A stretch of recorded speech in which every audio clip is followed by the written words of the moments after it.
ഇതിനേകദേശം ഒരു റോഡ് മൂവിയാണ്. മലയാളത്തിൽ അങ്ങനെ ഒരുപാട് സിനിമകളൊന്നും ഇല്ല. ഇതിനോടൊപ്പം തന്നെ ഇറങ്ങിയിട്ടുള്ള 24 നോർത്ത് ഒരു നല്ലൊരു റോഡ് മൂവിയാണ്. അതേപോലെ കുറച്ച് മുന്നേ ഇറങ്ങിയിട്ടുള്ള ഭ്രമരം എന്ന് പറയാവുന്നതാണ്. ലോക സിനിമയിലെ ഫത്താക്കിന്റെ ഇൻ ജൂലൈ അത്തരത്തിലുള്ള സിനിമയാണ്. ഇത് കുറച്ചധികം റോഡ് മൂവീസ് ഇറങ്ങിയിട്ടുണ്ട്.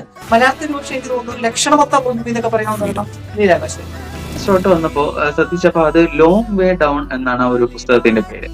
ഇവാൻ മക്ഗ്രെഗർ എന്ന് പറയുന്ന ബോളിവുഡ് നടനും അദ്ദേഹത്തിന്റെ സുഹൃത്തായ ചാർലി ബുർമാനും ചേർന്ന് നടത്തിയ വളരെ സാഹസികമായിട്ടുള്ളൊരു മോട്ടോർ സൈക്കിൾ യാത്ര, അതിനെ കുറിച്ചാണ് ആ പുസ്തകം.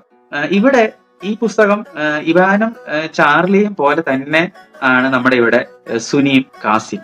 മോട്ടോർ സൈക്കിൾ ഡയറീസിന്റെ ഒരു ഇൻസ്പിറേഷൻ ആണ്. മോട്ടോർ സൈക്കിൾ ഡയറീസ് ഒരു പെർഫെക്റ്റ് ഒരു റോഡ് മൂവി ആണ്. അതിന്റെ പുസ്തകം വളരെ പ്രസിദ്ധമാണ്.